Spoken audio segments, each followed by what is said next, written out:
Ето къде прекарах 2 месеца от живота и пътуването си. Глампинг. Звучи ми леко префарцунено и не бях особено сигурна какво точно представлява, докато не се озовах там. С две думи, място с бунгала. Е малко по-луксозно от повечето в България, ама все са си бунгала. Мястото обаче е прекрасно. Направено с мерак и вкус. Просторни тревни площи, лъкатушещи, чакалени алеи, птички, а понякога дори и слънце.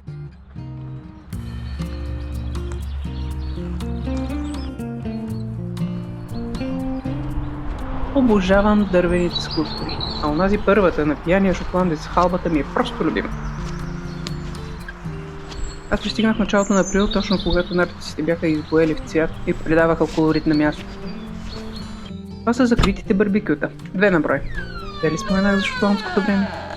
И двете са с много интересен и практичен дизайн.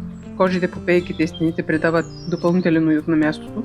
И отделно от това, пред всяко бунгало си има външно барбекю и пикник маса.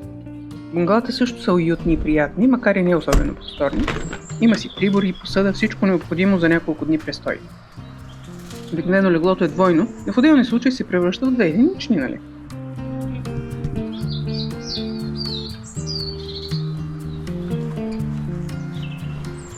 Ето го и барбекюто отпред.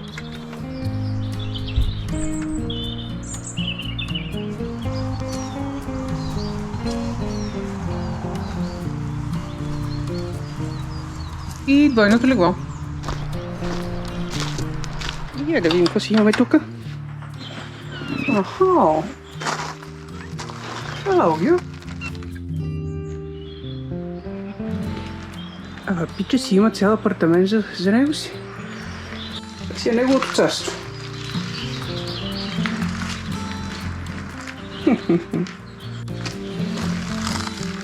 Ио.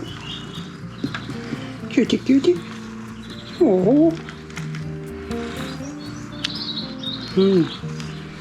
И двете му дами, ама нали са дами и с привилегии, те се разполагат на топло голямата къща и го гледат от високо.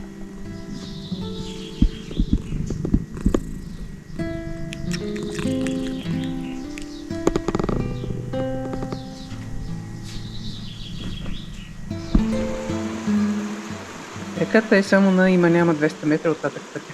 Там е и царството на черния овен. После ще ви заведа и при наследниците му. Нервен е малко, както винаги.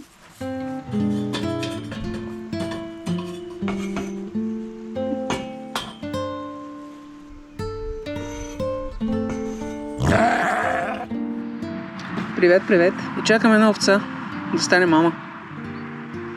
Дали ще ми се получи да я хвана на видео, не знам, ама поне ще пробвам. Ами, не ми се получи много. Не се получи и на нея. Оказа се, че има нужда от помощ и се наложи да я приберем вътре.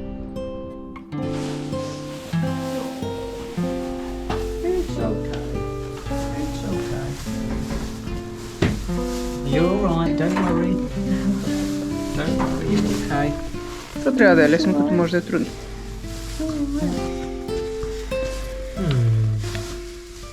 Жал ми беше за животинката, дето се мъчи и никой от нас не можеше да й помогне. Аз па най-малко. Късно вечерта, с малко повече допълнителна помощ, беше успяла да се справи и сутринта ме посрещна с 2 бебета при себе си.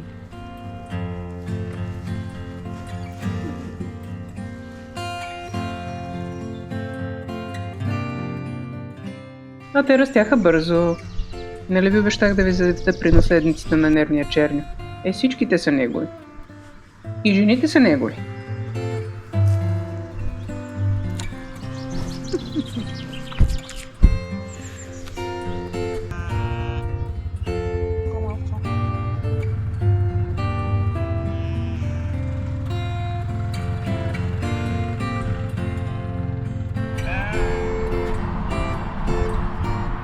Друга мама с други бебета.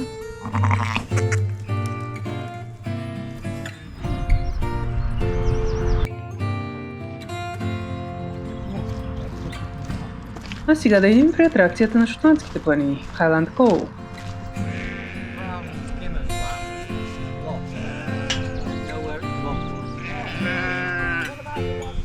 Те са малко като кученцето на Павлов, като видят Соня и Греъм и очакват манджа.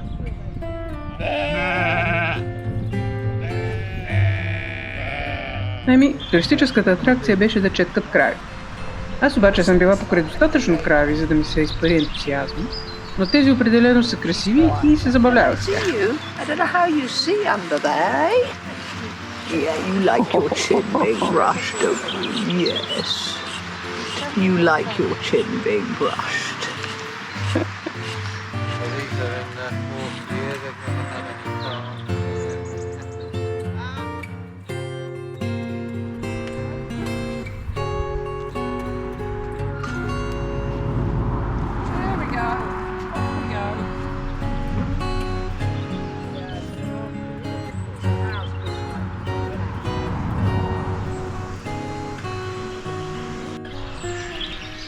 Един ден, тръгвайки по сутрешните си издължения, попаднах на този малък приятел тук.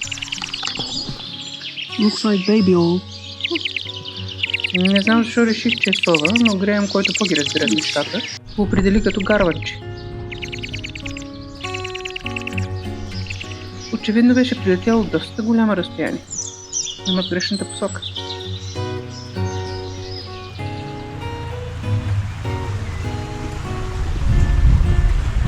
Ето и част от рутинните ми задължения.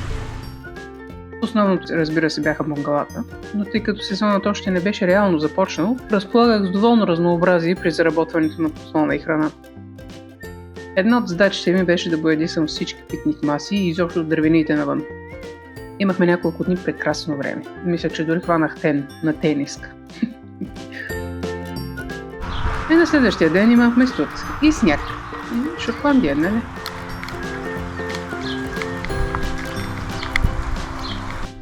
И моя верен приятел Хенри.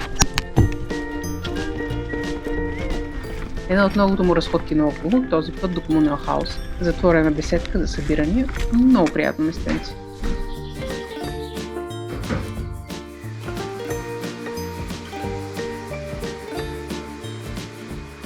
Слънчево, но студено. Аз обаче си имам ново горнище благодарение на Соня, което е и топло и удобно и може да си клеча и късам прецъфтели нарци цял ден. Нямаше толкова нарциси обаче.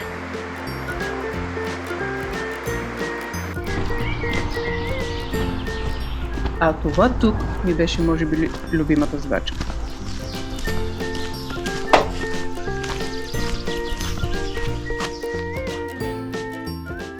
Цепенето на дърва винаги ми е било любимо. А тук без нужда да размахвам брадвата и да се путят твърде,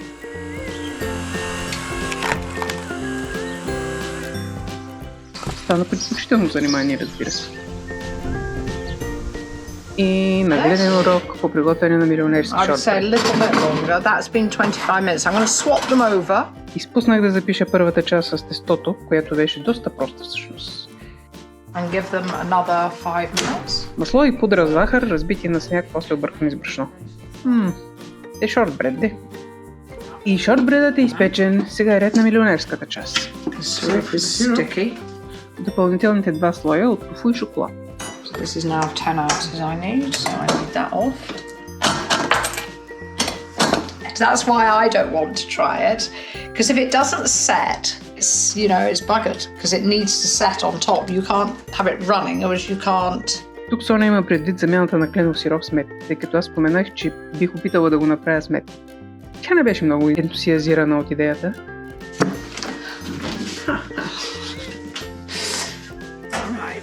Butter, sugar, syrup, and I'm about to put the condensed milk in. You can make this toffee with condensed milk. My daughter does it. It's much quicker because you don't need to boil it, basically.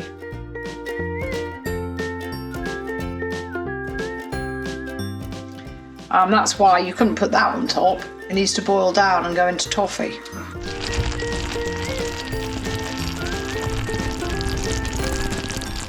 Okay, but the way you test it, you put a bit in there. Because what you're trying to do is to see if it'll set. I haven't made it for so long that I'm out of touch.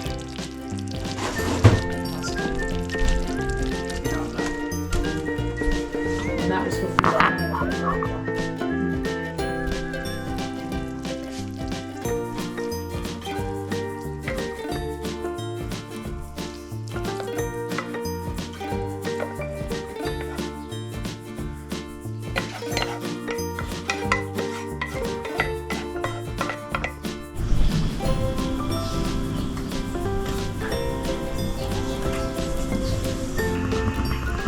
И последната част – шоколада.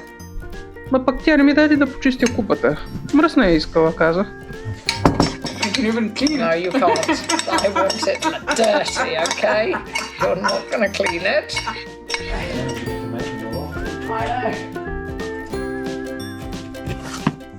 Ето и готовата продукция. Милионерския шортбред от 3 слоя. И това, което се превърна в любим десерт – флапджак. Изключително лесен за приготвяне, един от най-здравословните десерти, за които мога да се сетя. Неговото приготвяне обаче не го записах. Може да го запиша, когато аз го правя, нали? Ще не пазаруваме салата покрай реката. Това тук беше неотменна част от ежедневното ми меню. Салатата набрана край реката.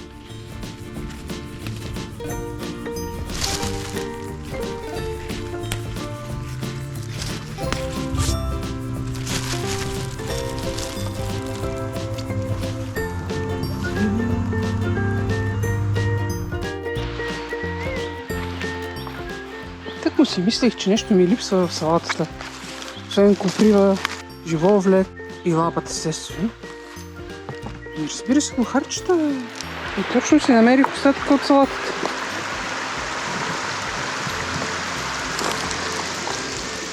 И, например, тук.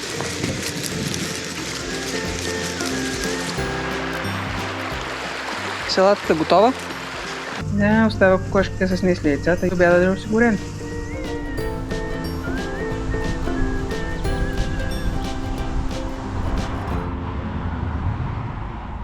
Тук не мисля, че са нужни обяснения.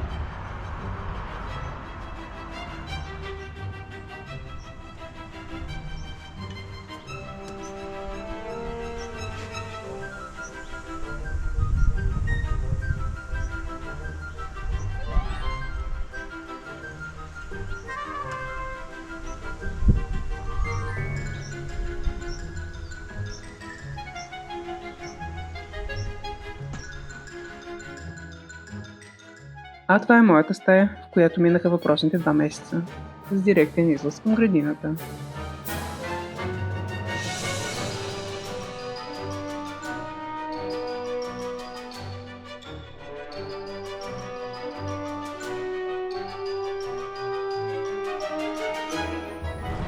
И барбекю тайм!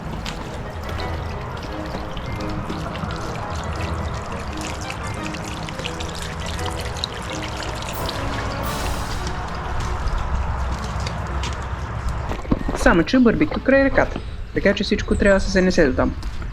Не, че някой имаше против.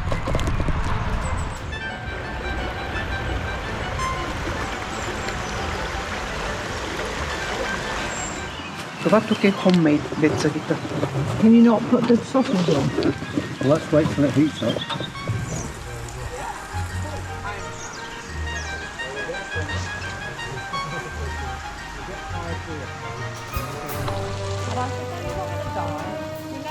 Освен това, майсторът му ни показа малко survival номера. Интересно и полезно. Освен това ги публикувам с негово разрешение, нищо, че са секретни. This is secret stuff, ninja trick. So what happens this, it just lights very easily. So how do you charcoal that? By putting it in a tin with just a hole in the top, so it's like there's no Burns oxygen. very slowly. So it burns very slowly. That's how you make charcoal. Exactly it.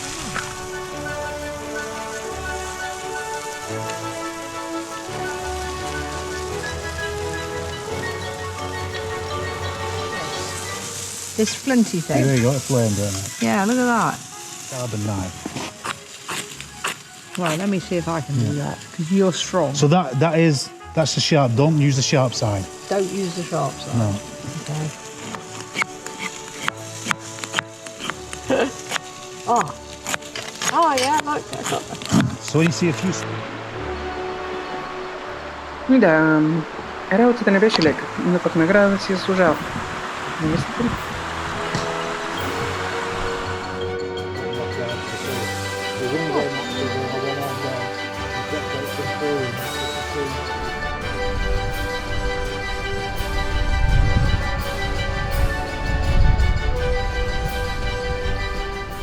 и да си вземем довиждане двете рошли, които така и не се престрашиха да дойдат по-близо до мен.